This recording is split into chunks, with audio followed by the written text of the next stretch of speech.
तो चलिए बुलेटिन की शुरुआत करते हैं आज की सबसे बड़ी खबर के साथ। नेपाल में आए भूकंप से जुड़ा बड़ा अपडेट सामने आया है। रात में कुल 3 बार भूकंप के झटके महसूस किए गए हैं, जिसमें 70 लोगों की मौत हो गई है। नेपाल में भूकंप से भारी तबाही देखने को मिली है, 70 की मौत हो गई है। नेपाल में बीती रात 3 बार भूकंप के झटके महसूस किए गए हैं। पहला जो झटका आया है वो रात 11:32 पर महसूस किया गया है, जिसकी तीव्रता 6.4 मापी गई है। दूसरा जो महसूस किया गया है भूकंप के झटके वो 12:14 पर महसूस किए गए हैं, तब तीव्रता थोड़ी कम थी, 3.5 बताई जा रही है।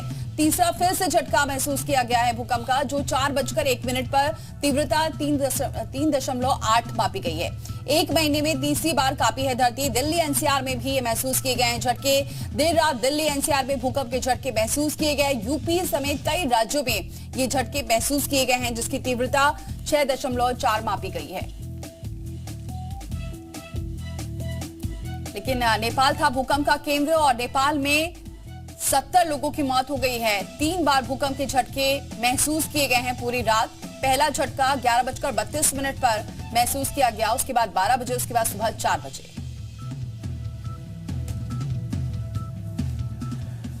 नेपाल ही नहीं बल्कि आपको बता दें कि दिल्ली एनसीआर में भी देर रात भूकंप के तेज झटके महसूस किए गए हैं। दिल्ली के साथ साथ दर्शकों को बता दें कि ये झटके यूपी बिहार में भी भूकंप आया है। राष्ट्रीय भूकंप विज्ञान केंद्र के मुताबिक रिक्टर स्केल पर भूकंप की तीव्रता 6.4 मापी गई है। जानकारी के मुताबिक देर रात 11:30 बजे के आसपास भूकंप के झटके लगे। दिल्ली एनसीआर में भूकंप के झटकों के बाद लोग अपने घरों के बाहर निकल आए। 3 तस्वीरें आप देख भी सकते हैं। करीब 1 मिनट तक भूकंप के झटके महसूस किए गए। दिल्ली एनसीआर, गाजियाबाद, अयोध्या, आपको जगह जगह की ये तस्वीरें हम आपको दिखा रहे हैं कैसे भगदड़ हो गए। नोएडा, जहां पर भूकंप के झटकों से दहशत देखने को मिले। अयोध्या की भगवान श्री राम की नगरी में भी आपको बता दें भूकंप के झटके महसूस किए गए। साधु संत आपको नजर आ जाएंगे कि अपने आश्रमों से बाहर निकल आए।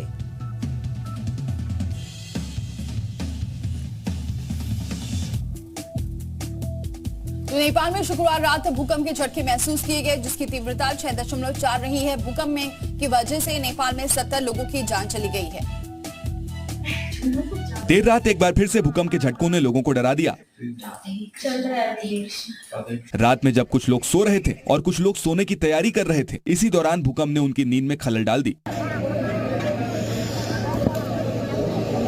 और कोई आनंद भारत में दिल्ली, उत्तर प्रदेश, पंजाब, जम्मू कश्मीर, उत्तराखंड और बिहार में भूकंप के तेज झटके लगे। रिक्टर स्केल पर इस भूकंप की तीव्रता 6.4 रही। इस भूकंप का एपिसेंटर नेपाल के दक्षिण जाजरकोट इलाके में था। ये भूकंप जमीन में करीब 10 किलोमीटर की गहराई पर आया था।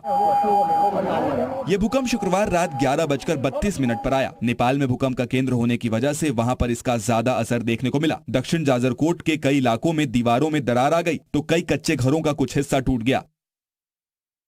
भूकंप के बाद जाजरकोट में क्षति का आकलन करने में नेपाल पुलिस जुटी हुई है। नेपाल के स्थानीय मीडिया के मुताबिक भूकंप के झटकों की वजह से कई लोगों को चोटें भी आई हैं।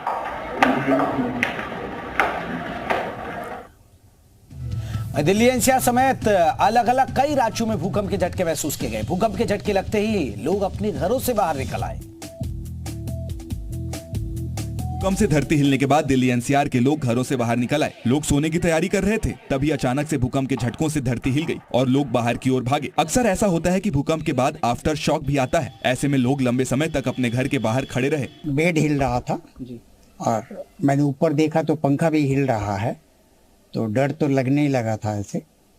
तो फिर हम नीचे आ गए। लखनऊ में भी जैसे ही लोगों ने भूकंप का झटका महसूस किया, वैसे ही ये लोग घरों से अपने बच्चों को लेकर बाहर निकल आए और काफी देर तक घरों के बाहर ही रहे। आम दिनों में इन गलियों में सन्नाटा ही होता है, लेकिन भूकंप की वजह से इन गलियों में लोगों की भीड़ देखने को मिली। हाँ, बहुत तेज भूकंप के झटके महसूस हुए थे। मैं अभी सो रही थी, अचानक से बेड हिलने लगा। रामनगरी अयोध्या में भी ऐसी ही तस्वीरें देखने को मिली हैं। जैसे ही लोगों को रात में भूकंप के झटके महसूस हुए, वैसे ही ये लोग अपने घरों से बाहर निकल आए। भूकंप के झटकों के बाद पुलिस प्रशासन भी एक्शन में आ गया है और अयोध्या के अलग अलग इलाकों में पेट्रोलिंग कर इस बात का पता लगाने की कोशिश हो रही है कि कहीं भूकंप के इन झटकों से कोई अनहोनी तो नहीं हुई। यूपी के सीतापुर में भी लोग भूकंप के झटकों की वजह से घरों के बाहर बैठे नजर आए।